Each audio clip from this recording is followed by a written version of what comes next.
Bonjour et bienvenue sur la chaîne Semilio pour une nouvelle vidéo. Aujourd'hui, je vais vous parler d'un couteau de la marque CJRB, le modèle Kicker Recoil. Certainement que vous le savez tous, beaucoup d'entre vous le savent déjà. CJRB, c'est la marque low cost de Artisan Coutellerie. Artisan Coutellerie, ce qui est une marque américaine, et CJRB, c'est la version low cost de cette marque-là.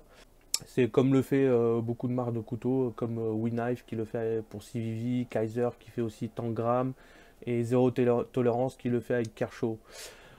Donc voilà, aujourd'hui je vais vous parler de ce couteau, surtout pour son système de verrouillage et de déverrouillage de la lame que j'avais envie de voir, de tester, de comparer à d'autres. Donc c'est le système Recoil Lock. Mais avant de vous parler de ce fameux système, on va faire un bref tour du couteau. C'est parti.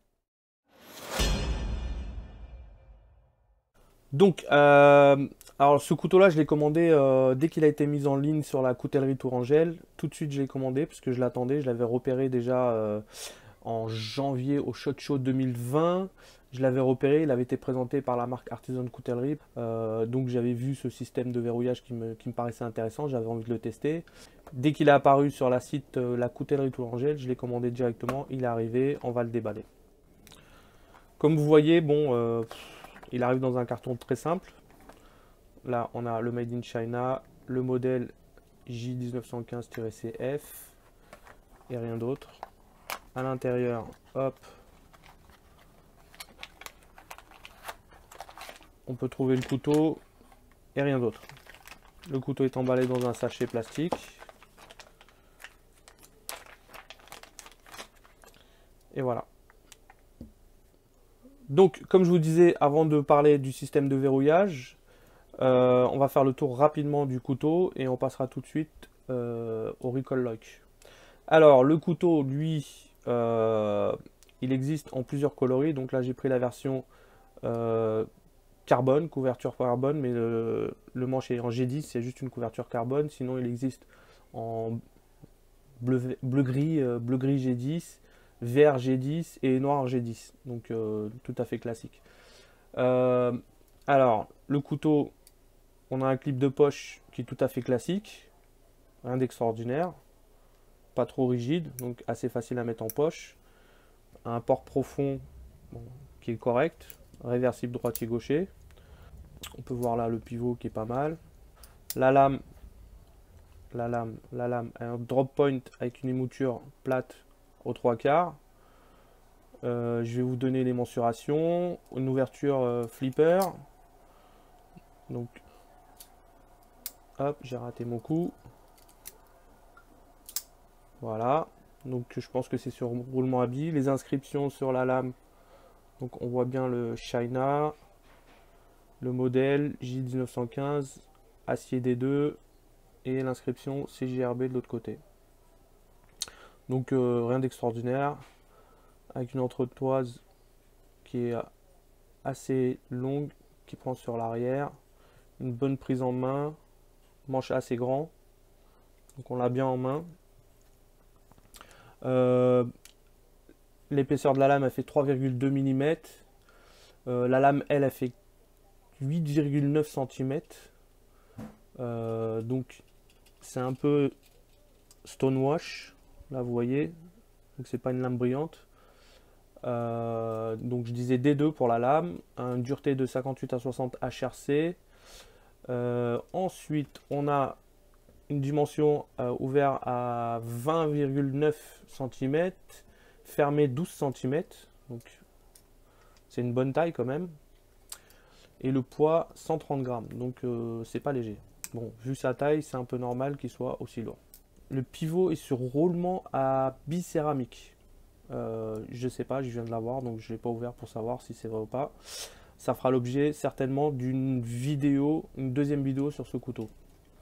Maintenant, parlons du système de verrouillage et déverrouillage de ce couteau. Donc le fameux Recoil Lock. Le Recoil Lock, il est là, on le voit.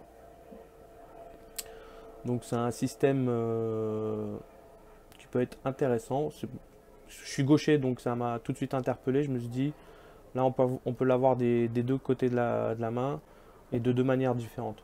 Alors, ce système Recoil Lock, ce n'est ni plus ni moins c'est une variante de l'Axis Lock, donc qui est présentée différemment, puisque lorsqu'il est verrouillé, pour le déverrouiller, on prend les deux côtés du système Recoil Lock, on tire en arrière comme un Axis Lock, et ça déverrouille tout de suite la lame.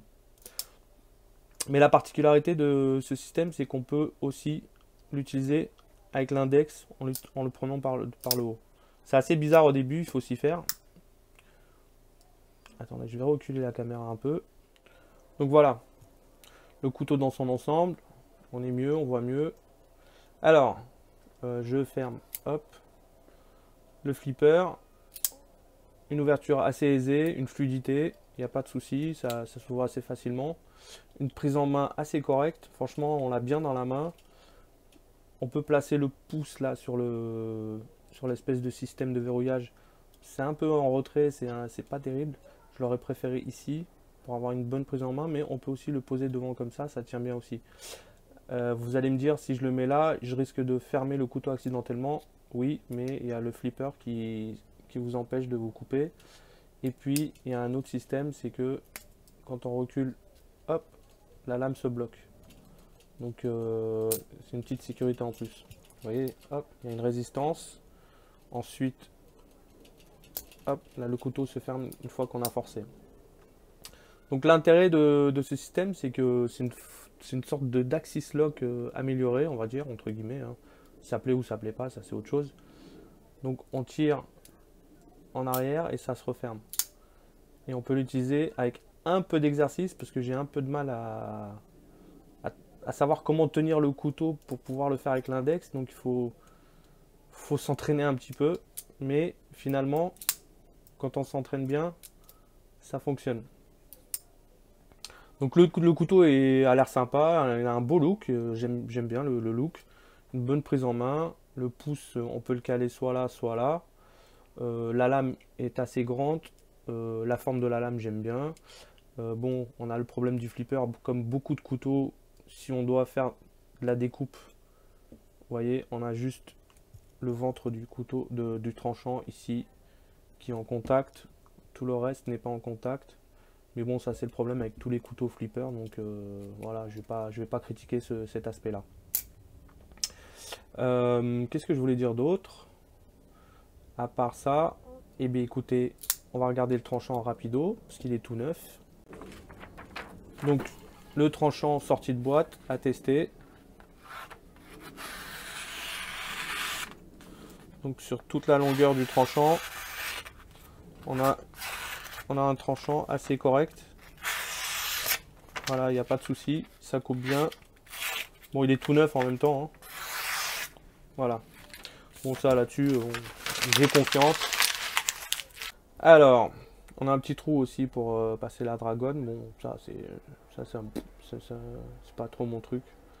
On va voir juste la différence avec un Axis Lock ou un Liner Lock ou un Frame Lock, des choses comme ça. La facilité d'utilisation. Donc, alors, on va comparer les systèmes de déverrouillage. Donc le plus proche c'est forcément l'Axis Lock, hein. Donc là on a le FB727S, mais ça aurait pu être un autre couteau, mais j'aime bien celui-là, il est petit léger.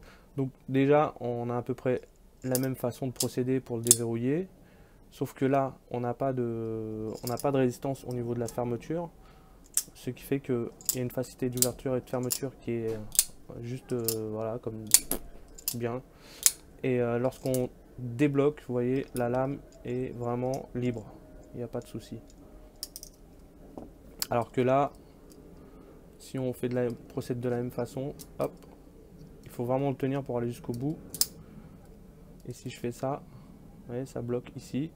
Mais c'est une sécurité, c'est bien, ça évite de se couper. Et par contre, vous voyez, il y a une liberté, mais pas jusqu'au bout. Voilà, hop, vous voyez.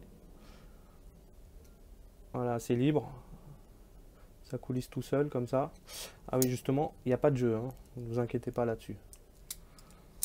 Et donc, contrairement au Liner Lock, vous voyez, on a une fermeture en souplesse. Ça, quand vous avez envie de faire joujou, moi j'aime bien faire ça. Donc ça me plaît énormément de refermer mes couteaux comme ça et de m'amuser. Et pareil pour le frame lock. Là, c'est pareil, hop. J'aime bien faire ça. Et on peut aussi tout simplement le fermer avec le pouce. Donc, hop, là on a le flipper qui vient sécuriser sur l'index. Hop, et on finit comme ça, de cette manière.